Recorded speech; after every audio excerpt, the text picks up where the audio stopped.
Pendant que je l'attendais sagement à la maison, ma femme tombait dans les bras d'un séducteur italien qui lui promettait l'amour éternel.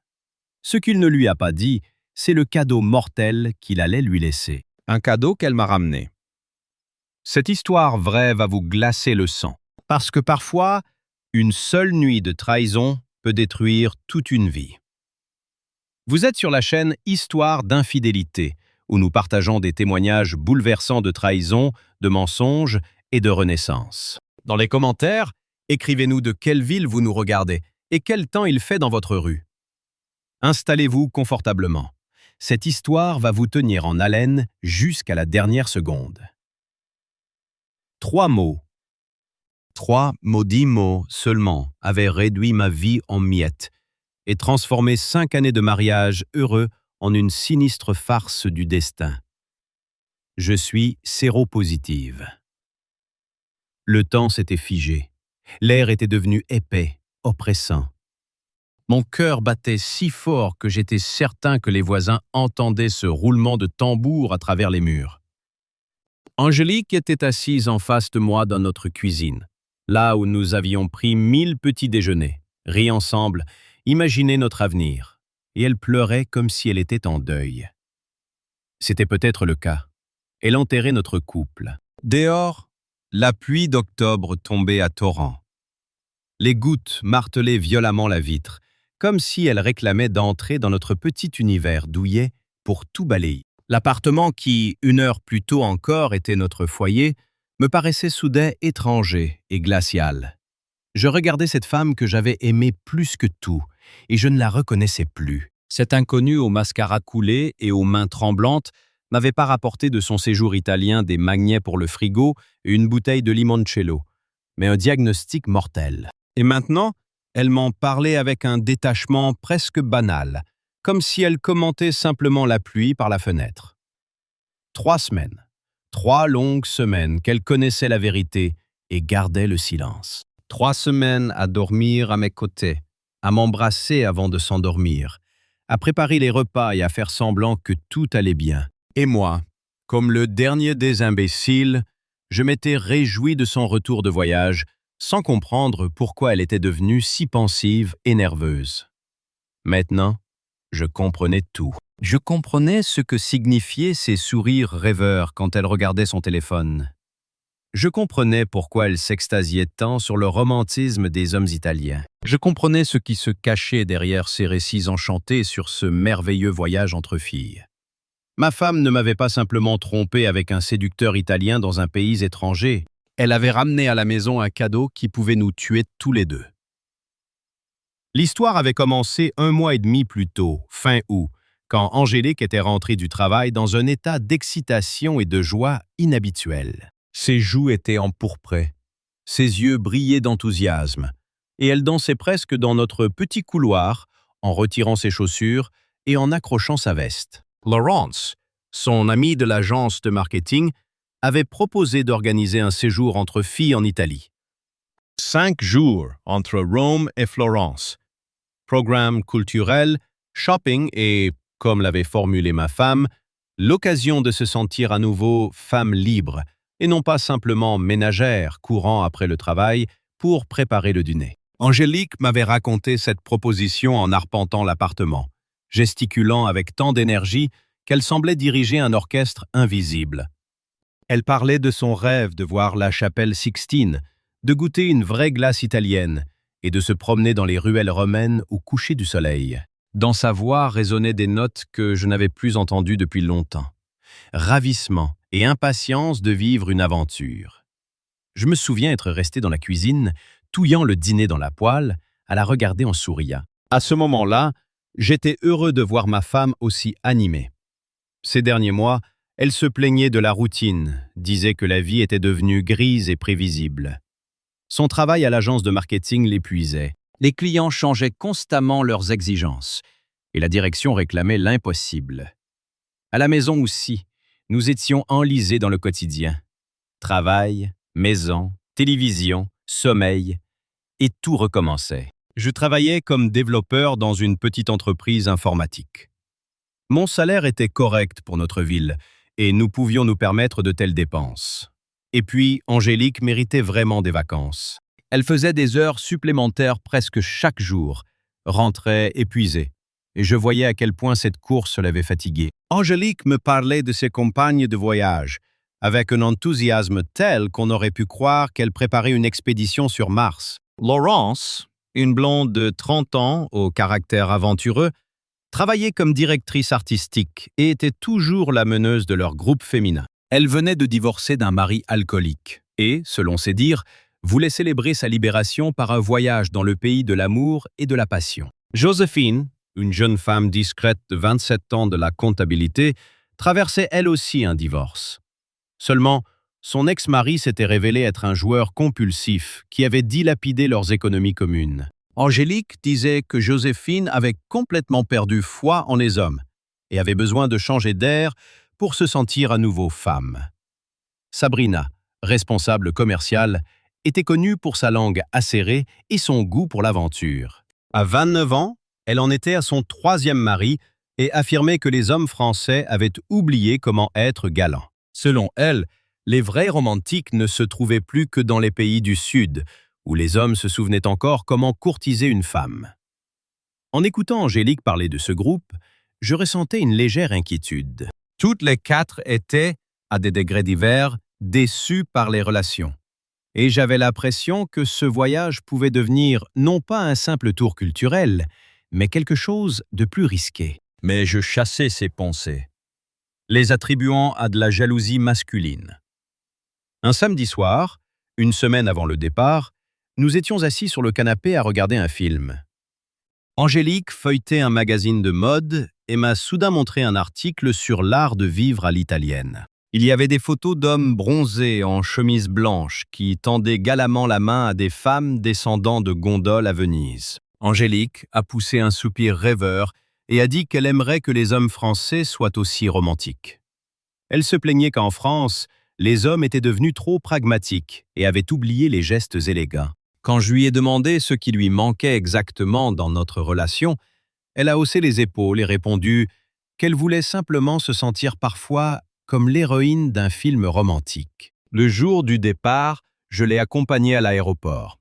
Elle était excitée et un peu nerveuse, vérifiait sans cesse ses documents et ses bagages.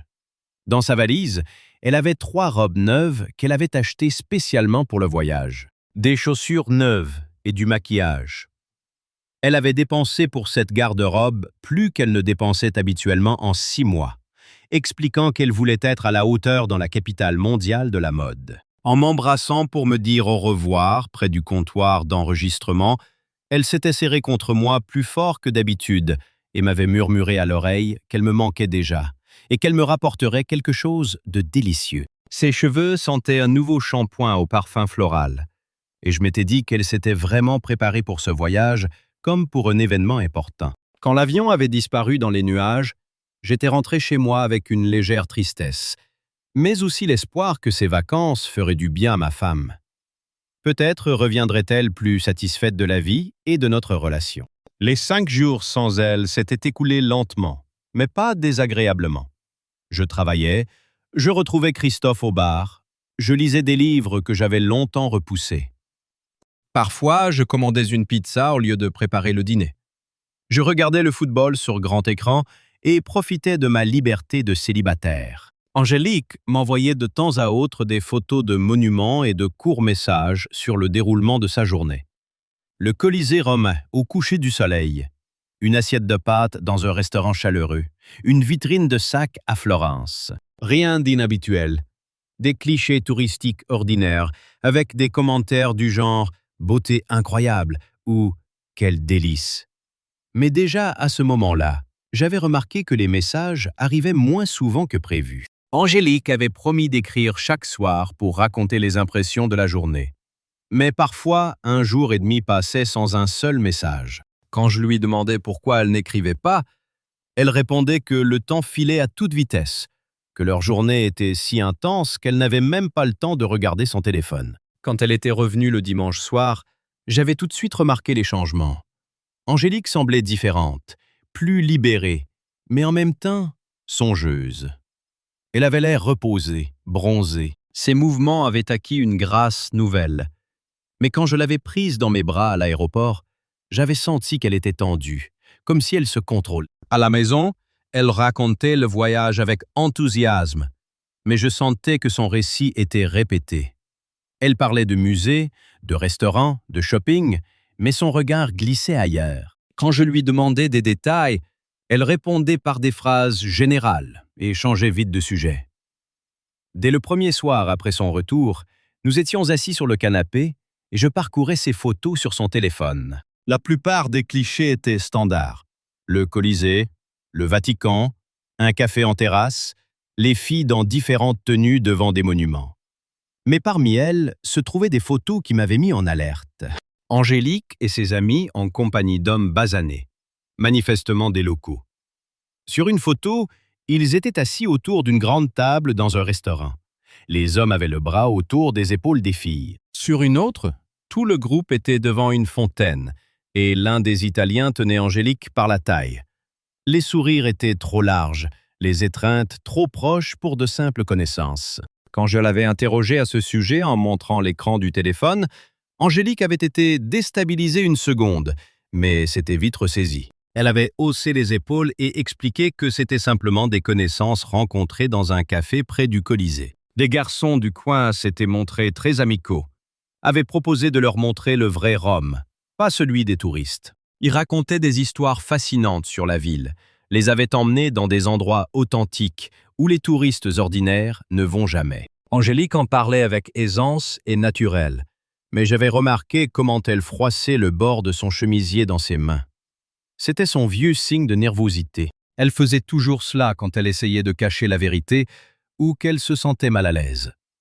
Mais quelque chose dans sa voix et son regard me disait que l'histoire était bien plus compliquée qu'une simple aide amicale à des touristes. Surtout quand elle s'était mise à raconter combien les hommes italiens étaient galants et romantiques, comment ils savaient parler aux femmes et faire des compliments.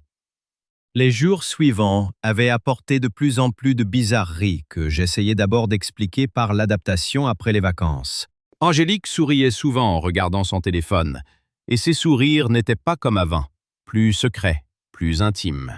Quand je m'approchais d'elle dans ces moments-là, elle rangeait rapidement son téléphone ou changeait d'application, expliquant qu'elle consultait des messages professionnels. Plusieurs fois, je l'avais surprise en train d'échanger des messages avec quelqu'un, mais elle expliquait qu'il s'agissait soit de correspondance professionnelle avec des clients, soit d'échanges avec ses amis pour discuter des impressions du voyage. Quand j'avais jeté un coup d'œil par hasard à l'écran de son téléphone, j'avais vu un message en anglais, mais Angélique avait vite verrouillé l'écran. Au travail, elle se mettait à rentrer plus tard que d'habitude, expliquant cela par de nouveaux projets et une charge accrue après les congés. Mais quand je l'appelais au bureau, la secrétaire disait parfois qu'Angélique était partie en rendez-vous client ou à une présentation. Avant, elle me parlait toujours de ses réunions importantes. Maintenant, elle les mentionnait en passant et sans détail. Son comportement à la maison avait aussi changé. Angélique passait plus de temps devant le miroir, choisissait ses vêtements avec plus de soin, se maquillait de façon plus marquée. Elle avait acheté un nouveau parfum à l'arôme exotique et utilisait les cosmétiques qu'elle avait rapportés d'Italie. Quand je lui faisais remarquer avec un compliment qu'elle avait belle allure, Angélique rougissait plus que d'habitude. Un soir, pendant qu'Angélique prenait sa douche, son téléphone avait vibré à cause d'un message entrant. Il était posé sur la table de nuit, et je n'avais pas prévu de l'espionner, mais l'écran s'était automatiquement allumé, affichant une notification. J'avais vu le nom de l'expéditeur, Marco, et le début du message en anglais. « Je pense à toi, mon ange magnifique. Rome n'est plus la même sans toi. » Mon cœur s'était mis à battre plus vite et quelque chose s'était désagréablement contracté dans mon ventre. Je m'étais rapidement détourné du téléphone, mais le message était resté planté dans ma tête comme une écharde. Qui était ce Marco? Pourquoi appelait-il ma femme son ange? Et que signifiait « Rome n'est plus la même sans toi » ? Quand Angélique était sortie de la salle de bain en peignoir, les cheveux humides et les joues rosies par l'eau chaude. Elle avait l'air fraîche et séduisante, mais je ne pouvais pas me débarrasser de mes pensées sur ce message. Je décidai de ne pas lui dire que je l'avais vue, mais d'essayer de découvrir la vérité autrement. Au dîner, je lui demandai prudemment si elle n'avait pas fait de nouvelles connaissances en Italie avec qui elle continuait à échanger. Angélique rougit plus que d'habitude et se mit à parler des habitants locaux qui s'étaient montrés très amicaux et ouverts. Selon elle, les Italiens étaient en général plus communicatifs que les Français. Ils se liaient facilement d'amitié et entretenaient des relations cordiales. Elle expliquait comment les hommes italiens savaient courtiser élégamment les femmes, combien ils étaient galants et romantiques, contrairement aux hommes français qui, selon elle, étaient devenus trop pragmatiques et avaient oublié les gestes élégants, tandis que les Italiens avaient préservé les traditions du véritable comportement masculin. Ses yeux s'illuminaient quand elle en parlait. Et j'avais compris que ma femme n'avait pas été charmée seulement par l'architecture et la cuisine italienne. Dans sa voix résonnait une admiration que je n'avais plus entendue depuis longtemps quand elle parlait d'hommes. Même de moi, elle ne parlait plus ainsi depuis plusieurs années. Angélique racontait comment un Italien les avait aidés à trouver le chemin d'un restaurant caché où l'on servait les meilleures pâtes de la ville. Comment un autre leur avait expliqué l'histoire d'une fontaine antique et raconté une légende sur des amoureux. Comment un troisième les avait régalés de limoncello dans son café familial et leur avait montré des photos de la vieille Rome. Toutes ces histoires sonnaient romantiques et innocentes, mais quelque chose dans la manière dont Angélique les racontait me faisait douter de leur innocence. Elle parlait de ces hommes avec tant de chaleur et de tendresse, comme si elle se souvenait d'amis chers et non de simples compagnons de route occasionnels. Au travail, je ne pouvais pas me concentrer sur le code.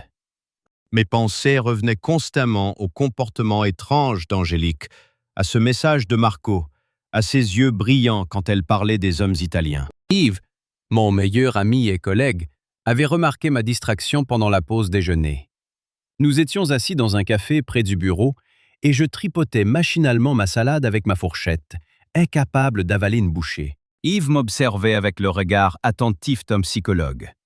Il avait suivi une seconde formation et travaillait parfois comme consultant. Quand il m'avait demandé directement ce qui se passait, je lui avais raconté mes soupçons, le comportement étrange de ma femme après le voyage, le message de l'Italien, la façon dont elle parlait des hommes étrangers. Yves m'avait écouté attentivement en posant des questions de précision, puis m'avait conseillé de ne pas me monter la tête et de simplement parler ouvertement avec ma femme.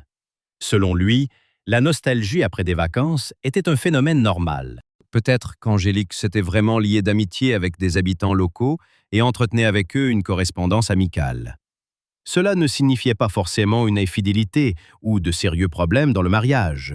Yves disait que la jalousie pouvait détruire une relation plus vite que n'importe quelle menace réelle. Mais chaque fois que j'essayais d'engager une conversation sérieuse avec Angélique, elle éludait le sujet ou se mettait à pleurer. Elle disait que je ne lui faisais pas confiance, que j'étais devenu méfiant et tatillon. Elle m'accusait de gâcher ses souvenirs de ce merveilleux voyage avec ma jalousie et mes questions. Angélique affirmait que j'avais changé après son retour, que j'étais devenu plus froid et distant. Selon elle, je la regardais avec suspicion. Je contrôlais chacun de ses faits et gestes. Je vérifiais son téléphone et ses messages. Elle se sentait comme en garde à vue dans sa propre maison. Ces accusations me faisaient douter de mon propre équilibre mental. Peut-être étais-je vraiment devenu trop méfiant. Peut-être que le problème venait de moi et non d'elle. Mais mon intuition me soufflait que quelque chose n'allait définitivement pas. 2 semaines après son retour, un incident se produisit qui me convainquit définitivement que mes soupçons n'étaient pas infondés. Nous nous promenions dans un centre commercial un jour de week-end pour choisir un cadeau d'anniversaire pour ma mère. En passant devant le rayon homme, Angélique s'était soudain arrêtée devant une vitrine de chemises. Elle en avait longuement examiné une, bleu marine avec de fines rayures blanches, et avait soudain murmuré que Marco portait exactement la même ce soir-là, où ils avaient dîné dans un restaurant près du Panthéon. Elle avait prononcé cela si naturellement et rêveusement, comme si elle se parlait à elle-même, oubliant ma présence. Dans sa voix résonnait de la tendresse, et dans ses yeux était apparue cette même expression que je voyais quand elle regardait son téléphone. Je lui demandai aussi calmement que possible qui était Marco, et Angélique comprit qu'elle en avait trop dit. Elle cligna des yeux, déconcertée, rougit et commença à se justifier. Elle dit que c'était juste une connaissance qui leur avait fait visiter la ville, qu'ils avaient dîné plusieurs fois en groupe, que cela n'avait rien de particulier. Mais je voyais la panique dans ses yeux. et je compris que Marco était bien plus qu'un simple guide ou qu'une connaissance de hasard. La façon dont elle avait prononcé son nom, dont elle se souvenait des détails de sa tenue, indiquait que cet homme avait fait sur elle une forte impression.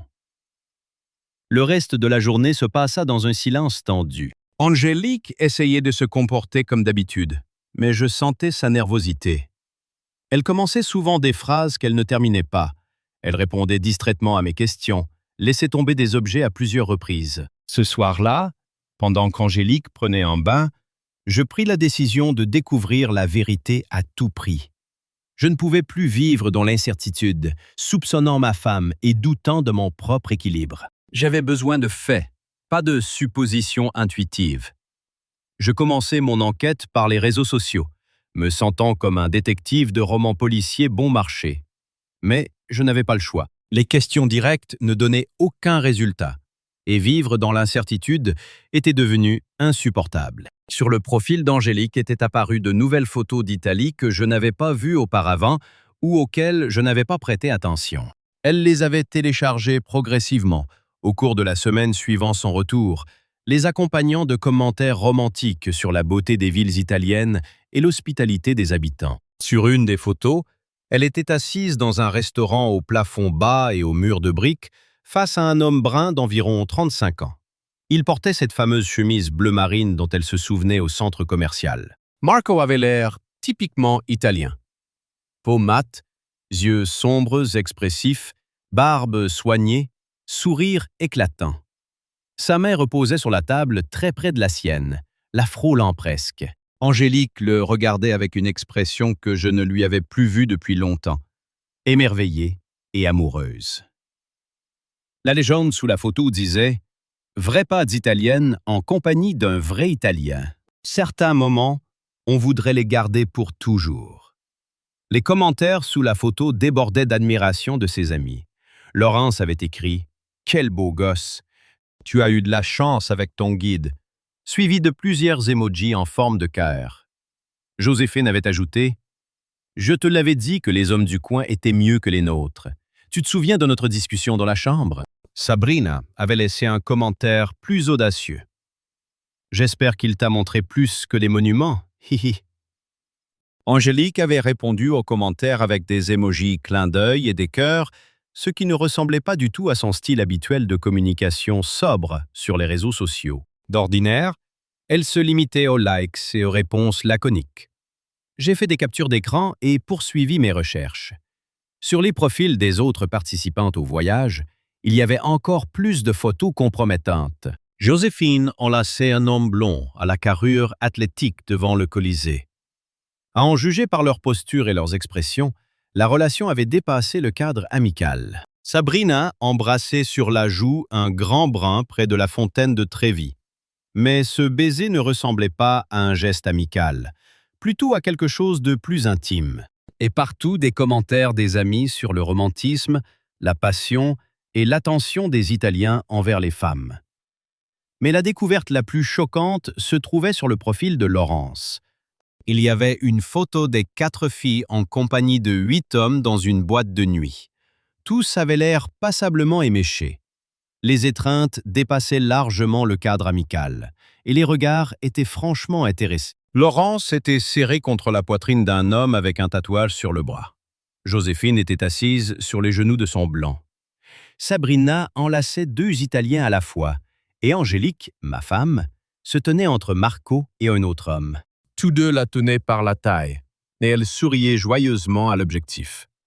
Le commentaire de Laurence sous cette photo disait « Une nuit qu'on n'oubliera jamais. La passion italienne n'est pas un mythe, les filles. Dommage seulement que les vacances soient finies. » Suivaient des dizaines d'émojis avec des flammes, des cœurs et des visages qui font des clins d'œil. Angélique avait liké cette publication et laissé un commentaire. « Les 5 meilleurs jours de ma vie. J'ai envie de revenir et de revivre ça. » Les mots « revivre ça » me faisaient particulièrement mal. Que voulait-elle revivre exactement? Les visites touristiques ou autre chose?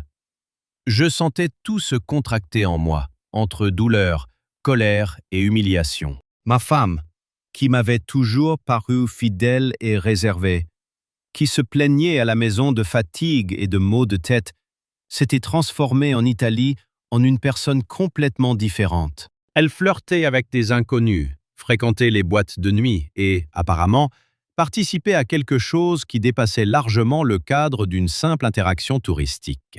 Ce qui me blessait le plus, c'était qu'elle avait l'air plus heureuse sur ses photos qu'à la maison avec moi. Son sourire était sincère et large, ses yeux rayonnaient de joie, tout son corps dégageait énergie et sensualité. Je ne l'avais plus vue ainsi depuis plusieurs années de notre relation. En poursuivant mon enquête, je tombais sur le profil de Marco lui-même. Il était ouvert, et je pouvais voir ses photos du dernier mois. Parmi elles se trouvaient plusieurs clichés avec des touristes françaises, pas seulement avec Angélique, mais aussi avec d'autres filles de différents groupes. Marco travaillait comme animateur et guide dans un hôtel. À en juger par les photos et les commentaires, il se spécialisait dans le divertissement de touristes venus d'Europe. Sur son profil, il y avait de nombreuses photos avec des Françaises, des Belges, des Suisses.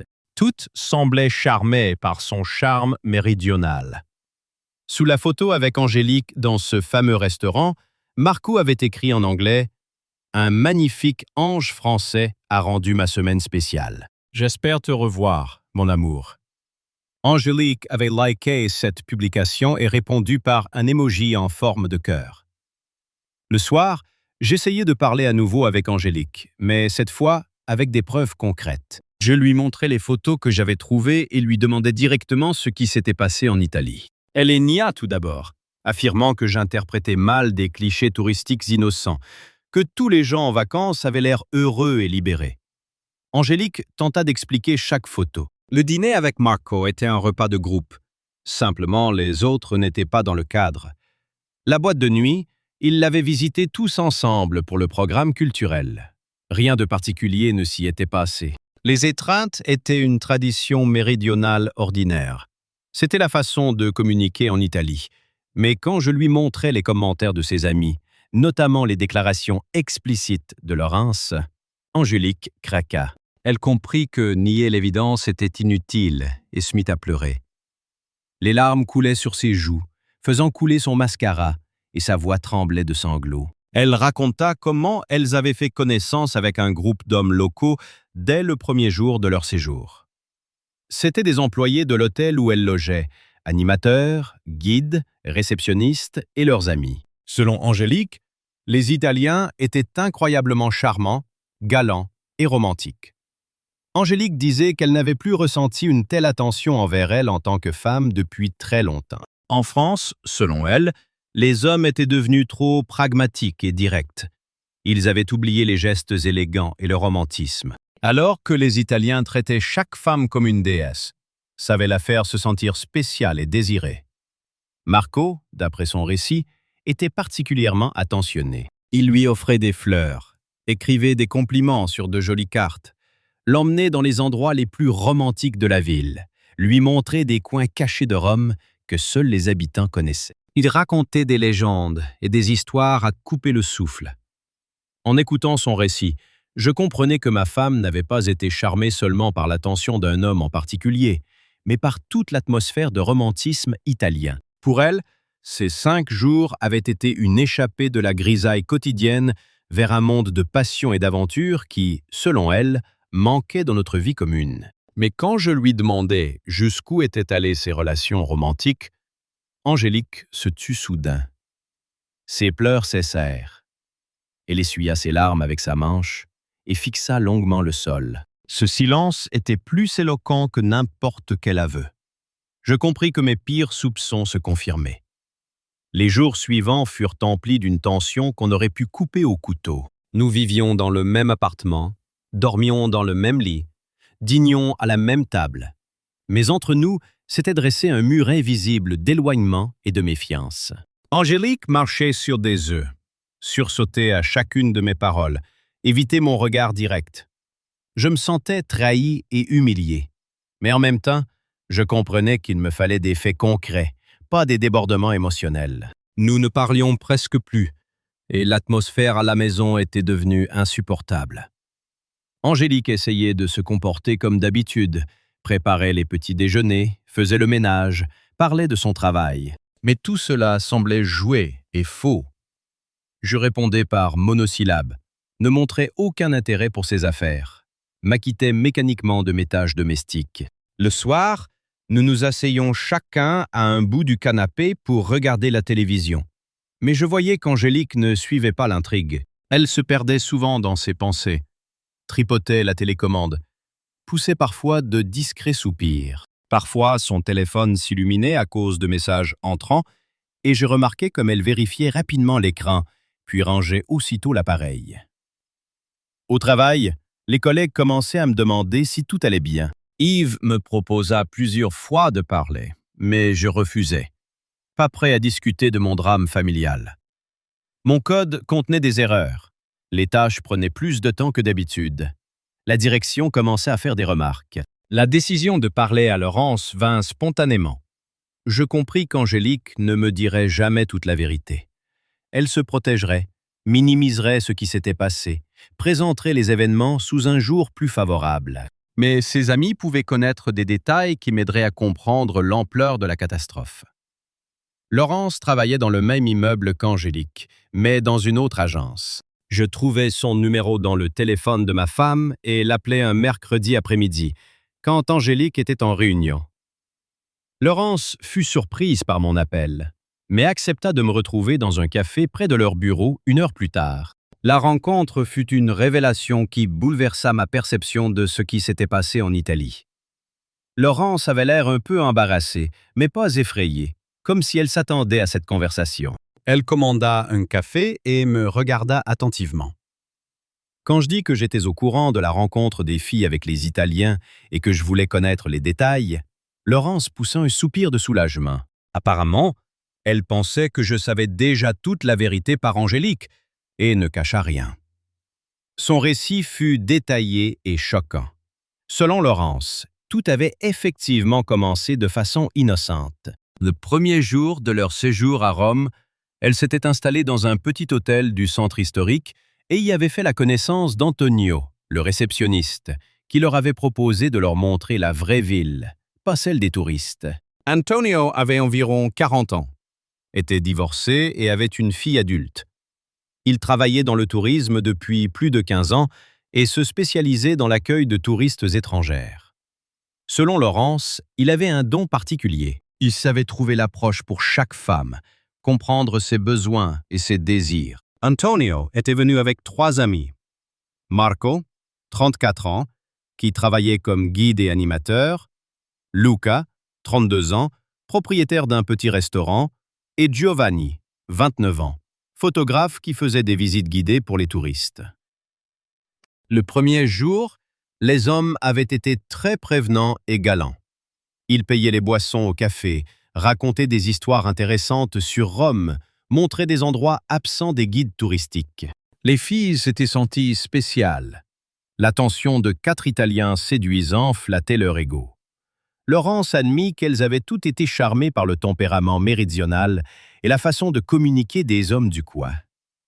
Les Italiens faisaient des compliments qui sonnaient comme des poèmes, offraient des fleurs achetées aux vendeurs de rue, baisaient les mains en guise de salutation. Pour des femmes françaises habituées au comportement plus réservé des hommes, c'était comme plonger dans un film romantique.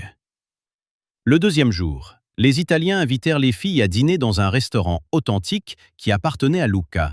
L'établissement était petit, familial, avec une atmosphère chaleureuse et une cuisine incroyablement savoureuse. Luca préparait personnellement pour elle des plats spéciaux qui n'étaient pas au menu ordinaire, et sa mère apportait du vin maison de leur vignoble. Le vin coulait à flots. Les hommes racontaient des histoires de leurs voyages et aventures. Les filles partageaient des récits sur la France. L'atmosphère était chaleureuse et décontractée.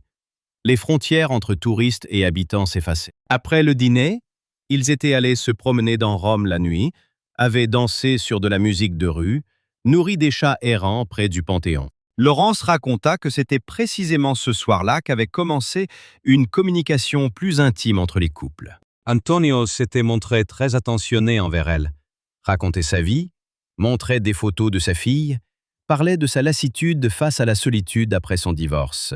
Elle l'avait ressenti pour lui non seulement une attirance physique, mais aussi une empathie humaine. Marco avait concentré toute son attention sur Angélique. Selon Laurence, il était un véritable maître de la séduction. Il savait quoi dire, comment regarder, quand toucher. Il parlait à Angélique de la beauté des femmes françaises, la comparait à des actrices italiennes, récitait des poèmes en italien.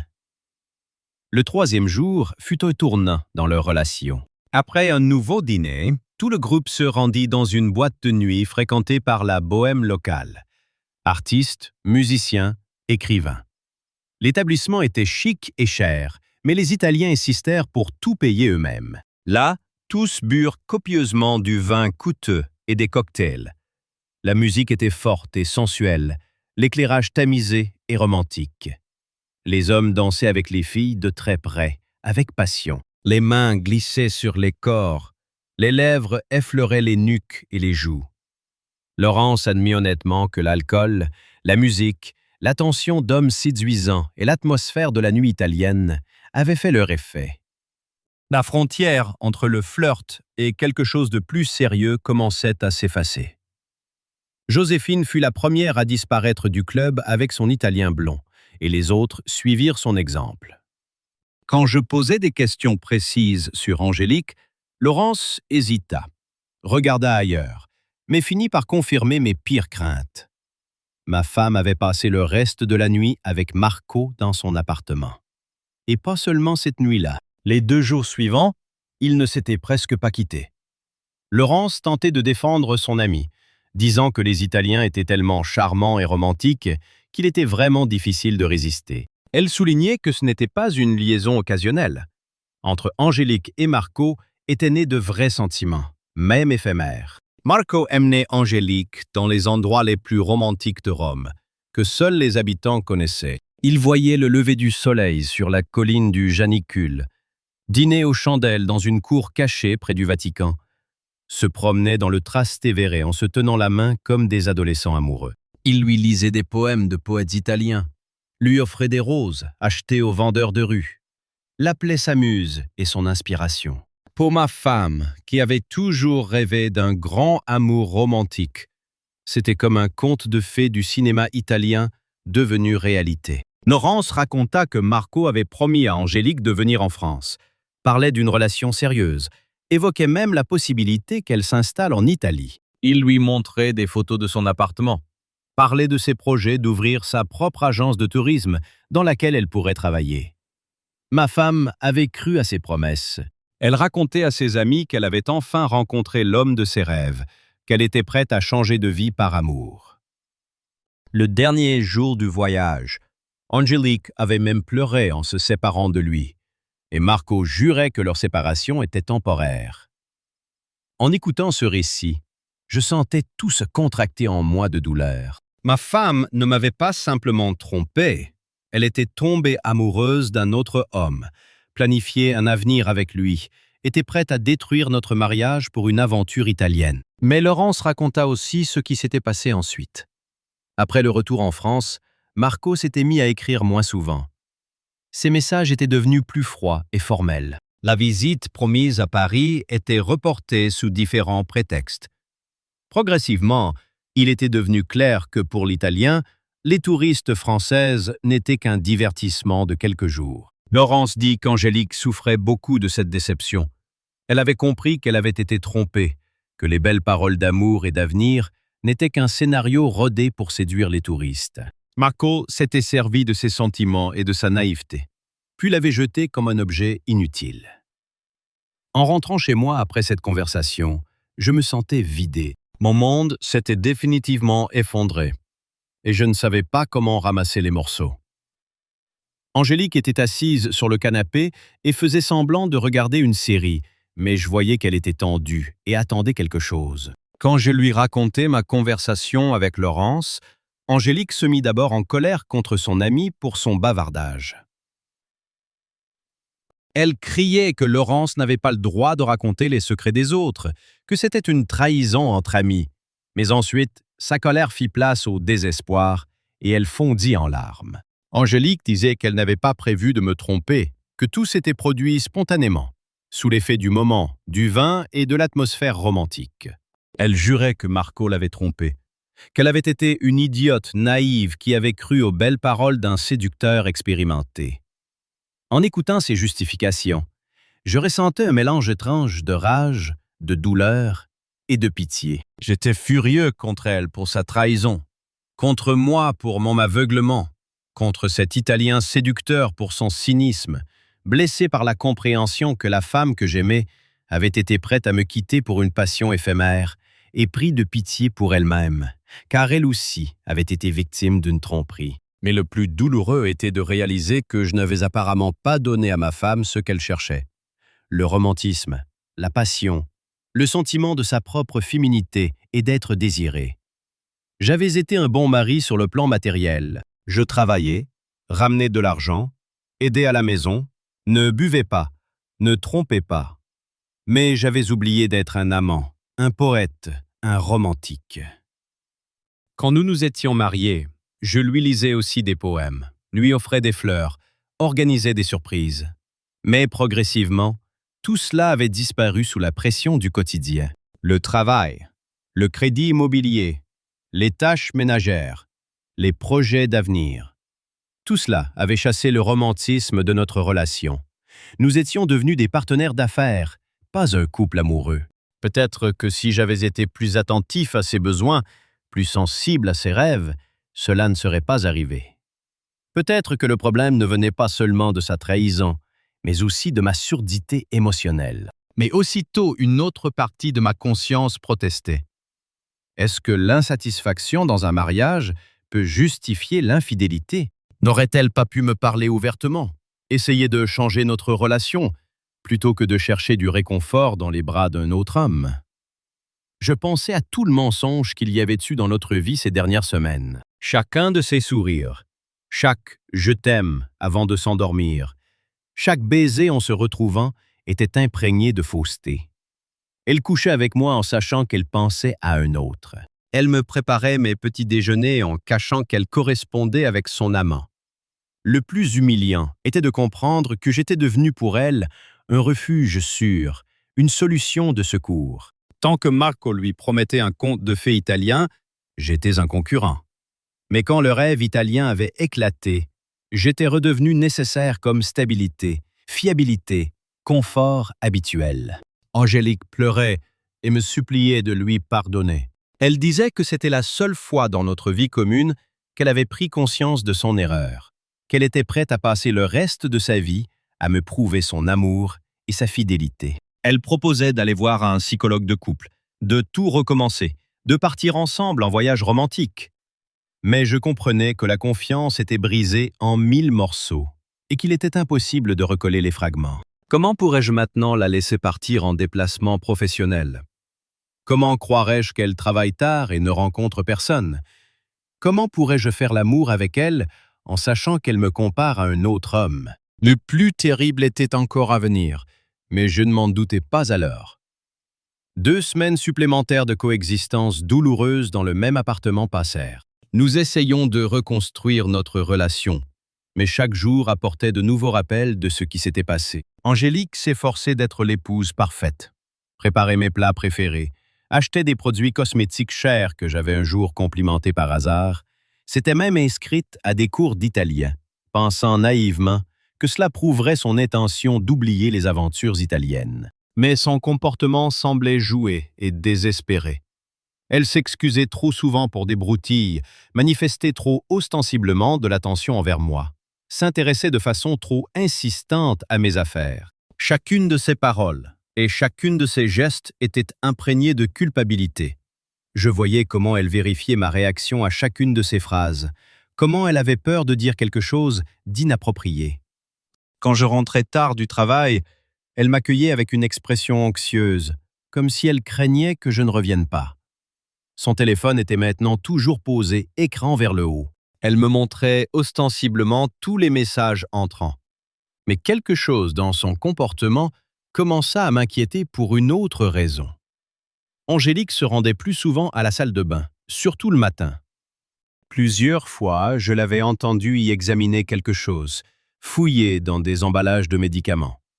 Quand je lui demandais ce qui se passait, elle éludait, disant que ne se sentait simplement pas bien. Au début, j'avais pensé que c'était des manifestations psychosomatiques du stress lié à notre relation. La culpabilité, la tension permanente, la peur de perdre sa famille.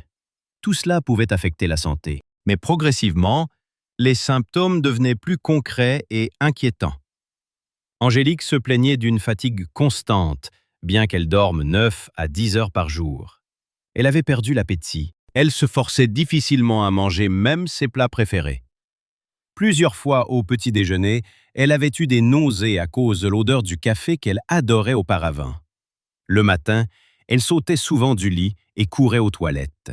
Quand elle revenait, son visage était pâle et des cernes sombres étaient apparues sous ses yeux.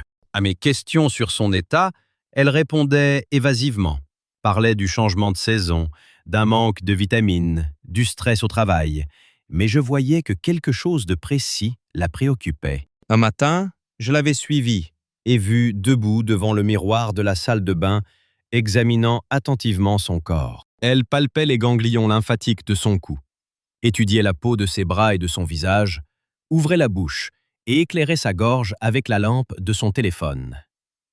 Ses gestes étaient trop délibérés pour un simple malaise. Quand je lui demandai directement ce qui la tracassait, Angélique fut décontenancée. Elle dit qu'elle surveillait simplement sa santé, qu'à son âge, il fallait être plus attentive à son organisme. Mais je voyais dans ses yeux une peur qui avait peu à voir avec un souci ordinaire de santé. Mon inquiétude s'accrut quand je remarquai qu'Angélique s'était mise à consulter des sites médicaux sur Internet. Plusieurs fois, je l'avais surprise en train de lire des articles sur diverses maladies. Quand je m'approchais, elle fermait rapidement le navigateur. Mais j'avais le temps de voir des titres sur les infections sexuellement transmissibles. Une terrible intuition commençait à germer dans ma tête.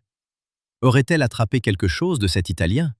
Son aventure romantique pouvait-elle avoir de telles conséquences graves? Le jour même, pendant qu'Angélique était au travail, je décidai de vérifier son ordinateur. Je me sentais horrible en faisant cela. Espionner dans sa propre maison semblait être la dernière limite. Mais je ne pouvais pas vivre dans l'incertitude, soupçonnant le pire sans avoir de fait. Ce que je découvris dans l'historique du navigateur dépassa mes attentes les plus sombres. Angélique étudiait les symptômes de diverses maladies vénériennes, lisait des forums de personnes séropositives, cherchait des informations sur les délais d'apparition de différentes infections après contamination. Il y avait particulièrement beaucoup de recherches liées au VIH. Comment il se transmet? Quels sont les premiers symptômes? Combien de temps après il se manifeste? Quels tests faire? Elle étudiait les statistiques de prévalence en Italie, lisait des témoignages de personnes contaminées pendant leurs vacances. Dans les favoris du navigateur étaient enregistrés les contacts de cliniques médicales privées spécialisées dans les examens confidentiels. Angélique étudiait les prix des analyses, les conditions d'anonymat, lisait les avis des patients. Le plus terrible se trouvait sur les réseaux sociaux. Dans les messages privés se trouvait une conversation avec Laurence, qui avait commencé 2 semaines plus tôt. Laurence écrivait que Joséphine était allée chez le médecin après son retour de voyage parce qu'elle se sentait mal et avait des éruptions cutanées. Les résultats des analyses de Joséphine s'étaient révélés positifs. On lui avait diagnostiqué une gonorrhée et une chlamydiose. Des maladies qu'elle avait certainement contractées en Italie, puisqu'elle était en bonne santé avant le voyage. Joséphine était horrifiée, se blâmait pour son irresponsabilité, avait peur de le dire à ses parents. Angélique répondait qu'elle s'inquiétait aussi parce qu'elle ressentait d'étranges symptômes. Laurence lui conseillait de faire des analyses d'urgence, mais de ne rien dire à son mari avant d'avoir les résultats, pour ne pas l'inquiéter inutilement. Si tout s'avérait normal, elle pourrait oublier ce cauchemar. La suite de la conversation devenait encore plus effrayante. Les filles discutaient du fait que les Italiens avaient pu cacher leur état de santé, que les hommes du Sud étaient souvent porteurs de diverses infections à cause de relations désordonnées avec des touristes. Laurence écrivait qu'elle avait trouvé sur Internet des informations selon lesquelles l'Italie avait un taux élevé de maladies vénériennes parmi les travailleurs du tourisme. Beaucoup choisissaient délibérément cette profession pour avoir accès à des femmes étrangères qui ne porteraient pas plainte après leur départ. Angélique répondait que Marco lui avait semblé en bonne santé et fiable, qu'elle n'avait pas pensé aux précautions dans le feu de la passion. Elle écrivait qu'elle se détestait maintenant pour sa stupidité, qu'elle était prête à tout pour ne pas me faire de mal. Laurence signalait que ses propres analyses étaient pour l'instant normales, mais que le médecin l'avait prévenu que certaines infections ne se manifestaient pas immédiatement. Il faudrait peut-être refaire des examens dans quelques mois. Elle comptait continuer le suivi et conseillait à Angélique de faire de même. Le dernier message d'Angélique datait de la veille. « Demain, je vais chercher les résultats. Je n'ai pas dormi de la nuit. J'ai peur du pire. Si tout va mal, je ne sais pas comment le dire à Thibault. Il va me tuer, et il aura raison. » Je fermai l'ordinateur de mes mains tremblantes et m'assis sur le canapé, essayant de digérer ce que je venais de lire.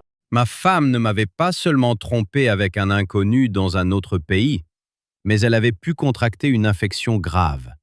Et le plus horrible, elle avait pu me contaminer. Les pensées s'embrouillaient dans ma tête. Mon cœur battait si fort que j'entendais ses pulsations dans mes oreilles. Je pensais qu'il faudrait faire des analyses, peut-être me faire soigner pour des maladies dont je ne connaissais l'existence qu'à travers les émissions médicales à la télévision. J'imaginais comment j'expliquerais aux médecins où j'avais pu être contaminé, comment je le dirais à mes parents, mes amis, mes collègues si le diagnostic se confirmait. Comment vivre avec la marque d'un malade vénérien?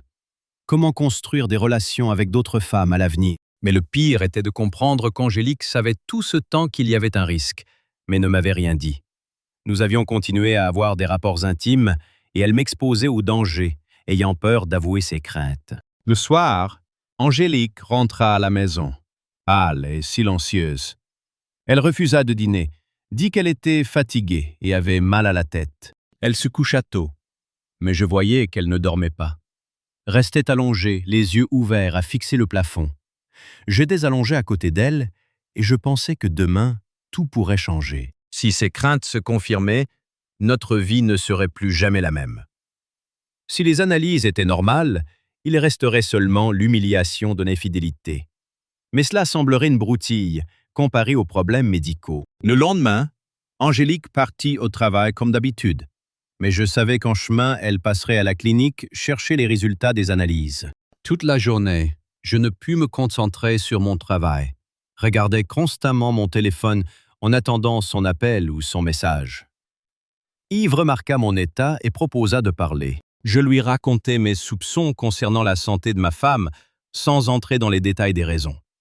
Il me conseilla de me préparer à différents scénarios et de ne pas prendre de décision dans un état de stress. Mais je savais déjà que, quels que soient les résultats des analyses, notre mariage était fini. La confiance était détruite, les sentiments anéantis, l'avenir impossible. Il ne restait que la question du prix à payer pour cette libération. Angélique rentra tard le soir. J'étais assis dans la cuisine avec une tasse de thé froid et regardais par la fenêtre la pluie d'automne. Quand elle entra, je vis qu'elle avait pleuré, les yeux rouges et gonflés, le maquillage coulé, le visage pâle comme la mort. Elle s'assit en face de moi à la table de cuisine, resta longtemps silencieuse, rassemblant son courage. J'attendais, sentant tout se contracter en moi dans le pressentiment d'une catastrophe. Finalement, Angélique leva les yeux vers moi et prononça ces mots qui divisèrent ma vie en un avant et un après. « Je suis séropositive », dit-elle doucement. Et ces 3 mots restèrent suspendus dans l'air comme une condamnation à mort. Le temps s'arrêta.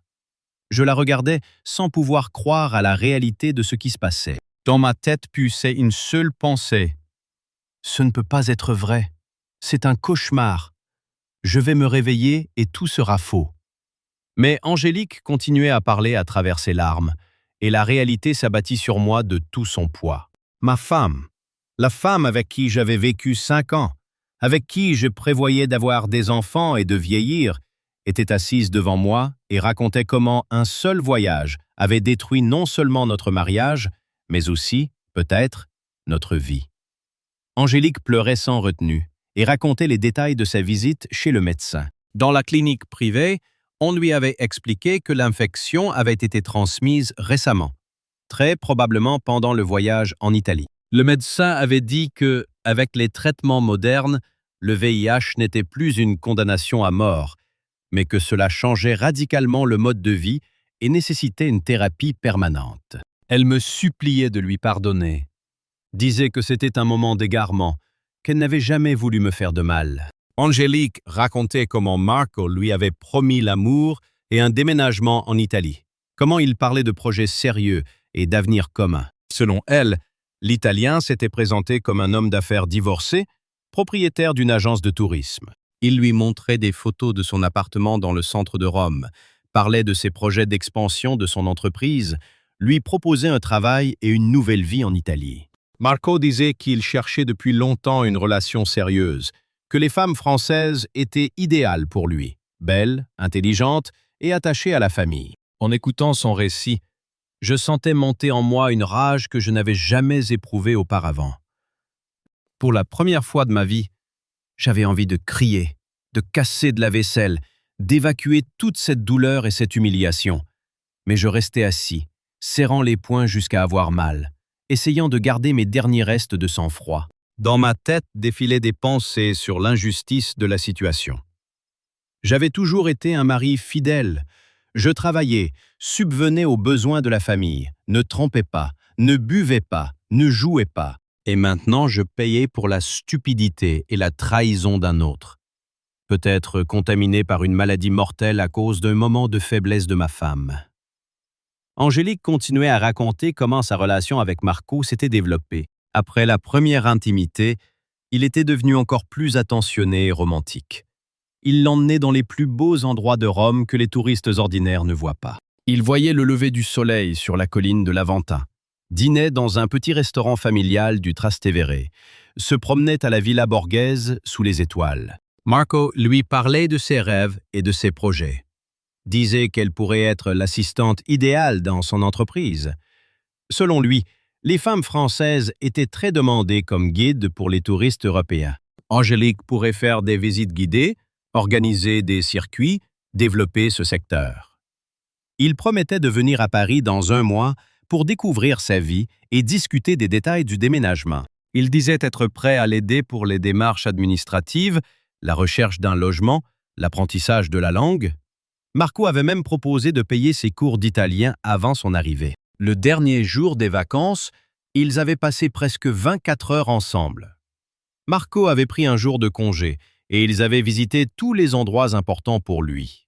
Il lui avait montré la maison où il avait grandi, l'avait présenté à sa mère, qui aurait dit qu'Angélique lui plaisait beaucoup. En se séparant à l'aéroport, Marco pleurait autant qu'elle, jurait son amour, promettait que leur séparation ne durerait pas longtemps.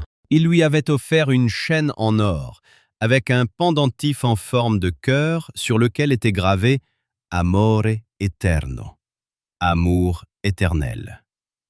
Mais après le retour à la maison, tout avait changé. Marco avait commencé à répondre aux messages moins souvent et plus froidement. Mes appels vidéo quotidiens promis s'étaient transformés en rares conversations brèves. Les projets de visite à Paris étaient reportés sous différents prétextes. Tantôt des affaires urgentes, tantôt des problèmes de documents, tantôt la maladie de sa mère. Progressivement, Angélique avait compris qu'elle avait été trompée. Marco utilisait un schéma rodé de séduction de touristes, disait à toutes les mêmes mots sur l'amour et l'avenir commun. Pour lui, elle était simplement une étrangère naïve de plus qui avait cru aux contes de fées italiens. Quand les premiers symptômes inquiétants étaient apparus, Angélique avait tenté de contacter Marco, mais il avait cessé de répondre aux messages. Ses profils sur les réseaux sociaux étaient devenus privés. Son téléphone ne répondait plus. Il avait simplement disparu de sa vie, ne laissant que des souvenirs amers et un diagnostic terrible. En écoutant ce récit, je pensais à quel point ma femme avait été naïve. Comment elle avait pu croire les belles paroles d'un inconnu? Comment elle n'avait pas compris que pour un séducteur expérimenté, elle n'était qu'une victime de plus? Son expérience de vie ne lui disait-elle pas que les relations sérieuses ne commencent pas au lit dès la première nuit? Mais ensuite, je pensais qu'Angélique était vulnérable. Notre mariage était effectivement devenu fade et prévisible. J'avais cessé de la courtiser, de lui faire des compliments, d'organiser des surprises. Nous étions devenus des colocataires, pas des amants. Et Marco lui avait offert exactement ce qui lui manquait. La passion, le romantisme, le sentiment de sa propre attractivité.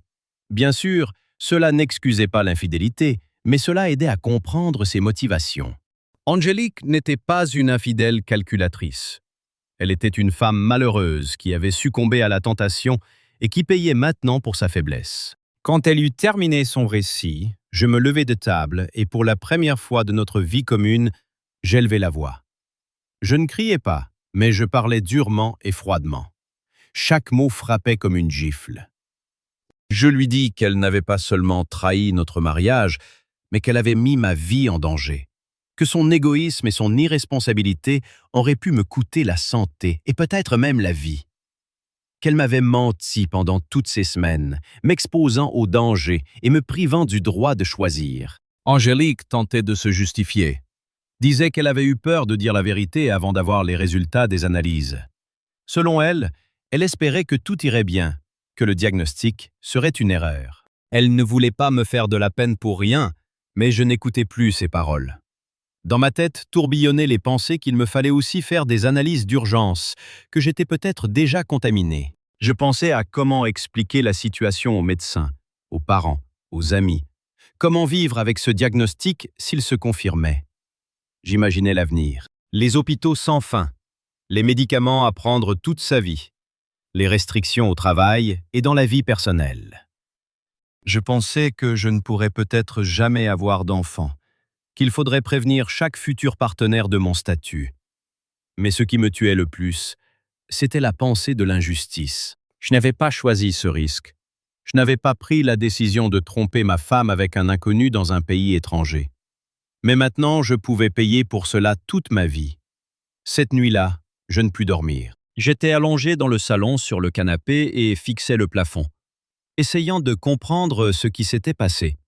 Ma vie s'était effondrée en un instant et je ne voyais pas comment la reconstruire. Angélique s'approcha de moi plusieurs fois, essaya de me parler, de s'excuser encore, mais je restais silencieux, ne sachant que dire. Colère, douleur, peur, désespoir. Tout se mêlait en une tristesse sourde. Le matin, elle tenta de me parler à nouveau. Elle proposa d'aller ensemble chez le médecin, de faire des analyses, de commencer un traitement si nécessaire. Elle disait que la médecine moderne faisait des miracles, que le VIH n'était plus une condamnation. Angélique promettait qu'elle prendrait soin de moi toute sa vie si j'étais contaminé par sa faute. Elle jurait qu'elle se consacrerait à expier sa culpabilité. Mais je comprenais que la confiance était détruite à jamais et que notre vie commune était impossible. Que penses-tu de cette situation? Comment aurais-tu agi? Écris en commentaire. Le jour même, je rassemblais l'essentiel de mes affaires et partis chez ma mère. Christelle m'accueillit sans question. Apparemment, mon état parlait de lui-même. Quand je lui racontai brièvement ce qui s'était passé, elle me prit dans ses bras et dit que certaines erreurs ne peuvent être pardonnées. Ma mère, habituellement critique envers mes décisions, me soutint de façon inattendue et totale. Elle dit que j'avais le droit à une nouvelle vie, que je ne devais pas me sacrifier pour l'égoïsme d'une autre. Selon elle, Angélique avait choisi son chemin et devait assumer les conséquences. Une semaine plus tard, je déposai une demande de divorce.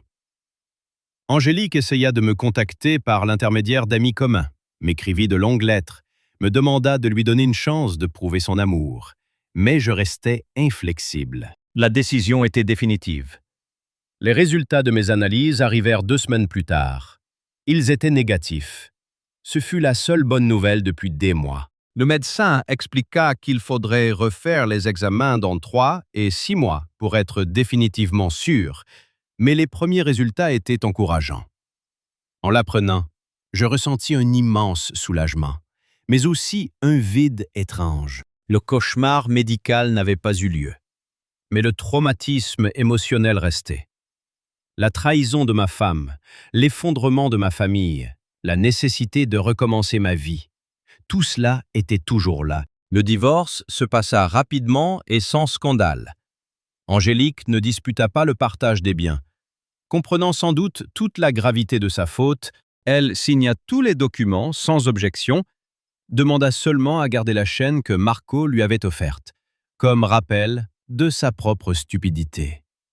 Nous nous séparâmes de façon civilisée mais définitivement. À la mairie, en signant les documents de divorce, je la regardais une dernière fois comme mon ex-femme. Angélique avait l'air vieillie et fatiguée, mais gardait sa dignité. Un an s'est écoulé depuis ce soir d'octobre où ma vie avait basculé. Pendant ce temps, j'ai repensé beaucoup de choses, beaucoup appris, beaucoup compris sur moi et sur les relations. Les premiers mois après le divorce furent difficiles. J'ai déménagé dans un autre quartier de la ville, loué un petit appartement dans un immeuble neuf, changé de travail, rejoint une grande entreprise informatique avec des projets plus intéressants et un meilleur salaire. Je me suis inscrit dans une salle de sport et j'ai commencé à m'entraîner sérieusement, pas pour la forme. Yves m'a aidé à trouver un bon psychologue et j'ai suivi une thérapie. Progressivement, j'ai appris à traiter la colère, la rancœur, le sentiment de trahison. J'ai compris que je n'étais pas responsable de ce qui s'était passé, que je ne devais pas porter la responsabilité des décisions d'autrui. Le psychologue m'a aidé à voir aussi mes propres erreurs dans le mariage. Oui, l'infidélité d'Angélique était injustifiable et destructrice. Mais j'avais vraiment cessé d'être un mari attentionné. J'avais oublié le romantisme, transformé notre relation en cohabitation quotidienne. Dans mes prochaines relations, je serai plus sensible aux besoins de ma partenaire. Je me souviendrai qu'une femme a besoin non seulement de stabilité financière et d'aide à la maison, mais aussi de proximité émotionnelle, d'admiration, du sentiment de sa propre attractivité. Mais cela ne signifie pas que je justifie l'infidélité. L'insatisfaction dans une relation n'est pas une raison de trahir. Les adultes doivent résoudre les problèmes par la discussion, les compromis, le travail commun sur la relation ou une séparation honnête. Le sport m'a aidé non seulement à me renforcer physiquement, mais aussi à retrouver confiance en moi. J'ai compris que j'avais été trop longtemps doux et accommodant, que j'avais peur des conflits et des conversations désagréables. Maintenant, j'ai appris à défendre mes intérêts, à dire non, à ne pas avoir peur de la solitude. Il y a 6 mois, j'ai rencontré Vanessa lors d'un événement d'entreprise dans ma nouvelle société. Elle travaille comme analyste de données, intelligente, belle, avec un bon sens de l'humour. Elle connaît mon histoire et ne juge pas mon passé. Elle dit que chacun a droit à l'erreur et au nouveau départ. Nous construisons notre relation lentement et consciemment. J'ai appris à être plus ouvert émotionnellement, mais sans perdre ma vigilance. La confiance doit se mériter par le temps et les actes, pas par de belles paroles. Vanessa apprécie ma fidélité et ma fiabilité, et j'admire son indépendance et sa détermination. Elle a ses propres centres d'intérêt, des projets de carrière, un cercle d'amis. Elle ne cherche pas un prince charmant, mais un partenaire pour avancer ensemble dans la vie. Il y a un mois, j'ai croisé Angélique par hasard dans un centre commercial. Elle avait l'air fatiguée et vieillie, mais gardait sa dignité. Nous avons parlé quelques minutes de façon très réservée et polie. Angélique m'a raconté qu'elle suivait une thérapie, était suivie par des spécialistes. Les médecins donnaient de bons pronostics si elle respectait le traitement. Elle travaillait dans la même entreprise, mais avait changé de poste. Elle vivait seule, n'était pas encore entrée en relation. Elle me demanda pardon encore une fois, dit qu'elle comprenait mon choix et ne m'en voulait pas. Selon elle, ce qui s'était passé lui avait appris à valoriser l'honnêteté dans les relations, à ne pas chercher des chemins faciles vers le bonheur. Je ne ressentis ni colère ni pitié, seulement du vide. Cette femme avait autrefois été le centre de mon monde, et maintenant elle était devenue une étrangère. Nous nous dîmes au revoir calmement, et je compris que j'avais définitivement tourné la page du passé. Maintenant, ma vie est remplie de sens et de projets d'avenir. J'ai un travail intéressant, une bonne santé, des amis fiables, une relation prometteuse. J'ai appris à me réjouir des choses simples. Le café du matin, l'entraînement à la salle de sport, les promenades au parc avec Vanessa. Parfois, je pense que la trahison d'Angélique, aussi paradoxale que cela puisse paraître, m'a libéré d'un mariage raté. Sans cette histoire italienne, nous aurions pu vivre encore des années dans une relation grise et vide, en faisant semblant que tout allait bien. Son infidélité m'a forcé à repenser ma vie, à devenir plus fort et plus confiant. Elle m'a appris à ne pas avoir peur du changement, à ne pas m'accrocher à des relations qui n'apportent pas de joie. Elle a montré qu'on peut tout recommencer, même à 33 ans. Bien sûr, je ne la remercie pas pour ce qui s'est passé. La douleur, l'humiliation et la peur ont été réelles et fortes. Mais maintenant, je comprends que les crises deviennent parfois un déclic vers une vie meilleure. L'essentiel est de ne pas se briser, mais de trouver en soi la force de changer pour le mieux.